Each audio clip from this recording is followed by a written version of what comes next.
how pretty. This is my amethyst, one of many that I have. And this was actually a gift. Look how pretty that is. That's like where you can see where it was harvested from. So this is like an official, like, you can probably see them other places, but this was actually gifted to me by someone who is like very strong ancient healer. So, and this is amethyst. So we're going to talk about amethyst. Last week we talked about rose quartz.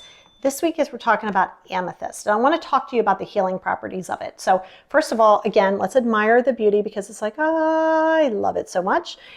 But the beautiful thing about this is it's associated with your bliss chakra or your crown chakra, which is your bliss chakra, right? This is where like all that energy comes. No, I don't mean you have to put it on your head, though it probably really wouldn't be a bad thing, but it's affiliated with that very closely. So what an amethyst does is it really helps you with tension, stress relief. It actually can help with digestion, headaches, and it's pretty spectacular. So some people have even noticed an improvement in their nightmares. Now keep in mind, before we go down that rabbit hole, nightmares are very often things that you are struggling with. And I'm going to do a whole YouTube on that, on nightmares and like kind of like, I don't want to get into the meanings of them because just because you see death in a nightmare doesn't mean that you're going to die. It's just a totally different vibe. Like it's usually opposite of that. It's a death of something that you're dealing with, but whatever. So a lot of people have put this under their, not this, you can get tinier pieces, not this big one. I think I'd be like, ow, right? So, but this can sit by my bed. This actually usually sits over here, and that's where I just picked it up, over here on this table. And it sits there because I like the healing properties of it. It really helps me with my, now it's not the only one I have. I have several, I have that over there, which is that crystal right there is a quartz crystal like carved out of like a rock that somebody gave me. Like it's spectacular. I'll show it to you one day. And I have crystals all over the place and several amethysts. And the reason that amethyst is so good is, like I said, it has also shown that it does help with some nightmares. I'm just a little hesitant in saying that because I mean, I know it's a thing because I have clients who have told me it is.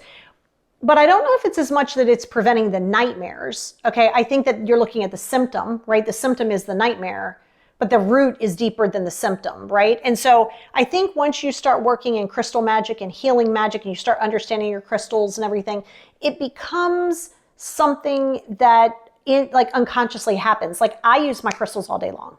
And so you could be like, well, which one's working better for you? I have no idea. Whatever I'm going through that day, I need a field of crystals to help me throughout my day. And I know this about myself. So this feels really good to have in my hand, by the way. It just fits like a glove. Look at that, like just a little glove, like it just fits there. It's like no effort. But it's beautiful because when you start working with your crystals, you don't just go buy them because they're pretty. And you don't go, like I said, with rose quartz, you don't just grab an amethyst and be like, I'm super stressed. Let me pop this in my mouth real quick. No, it is a practice and it just helps to lower that or raise your vibration, kind of keep you out of that lower vibration, helps you raise it a little bit to help you process through. At no point should you ever think an amethyst or any other crystal is a miracle crystal. It's just a tool on your journey, and it's something that you should always keep in your kind of toolbox, right? So you want to consider going to get an amethyst, and as mentioned, and somebody last week asked me who was like kind of in middle America that didn't really have a crystal shop near them, you can go to the Crystal Fox in Laurel, Maryland, like online. They will ship to you. That's my friend's crystal shop. He's had that shop for, gosh, almost 20 some years. I think it was there long before he even took it over. So, but he is really awesome if you can't get there. However, if you have the opportunity to go to a crystal shop, go and touch it, like feel it. Now this was gifted to me. I've had several crystals gifted to me by shamans or people of like higher spiritual authority that have blessed them and given me the energy. So I love them, right? So it's fine to have a crystal, still put it out in the moon, still cleanse it. But if you can, and again, it doesn't have to be this kind. You can have the small ones that you carry with you that you can wear in a little cage right here around your neck. And it's important that you do it because you can't just grab them and think that I'm going to hold this and all of a sudden I'm going to feel better. That's not a true statement.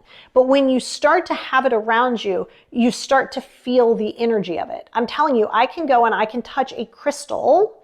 I can touch a crystal and I can feel if I resonate with it or if I don't. Every crystal you touch isn't going to be for you. It will let you know. You can, after a while, you'll feel vibration, you'll feel heat, you know, all of those things. So it's just important that you understand what the properties are to that, because if you allow yourself to have, let's say, the rose quartz, which is also good for stress and anxiety and self-love, And let's say you have your rose quartz, you have your crystal, and you have this here, right? Because this is helping to balance you too. Now we're really making some progress in here. This is part of your basic crystals, right? The ones I'm showing you are very basic. Always great to start with and get comfortable with before we start adding in these higher vibrational crystals that you can't just go grab. Like you don't go grab moldavite because that's a roadblock remover, which sounds great, but you might not be ready. And moldavite does not play with you. Moldavite does not care if you're ready or not. It's going to remove it, and it may not be something that you're ready for. So you don't just go jump out the box because you saw somebody on TikTok say or somewhere say that moldavite is great. No. You have to know where your role is. You have to be able to understand and appreciate the properties of what it is that you're working with. And so that is my wrap on amethyst. I want to show you again because it's just so pretty.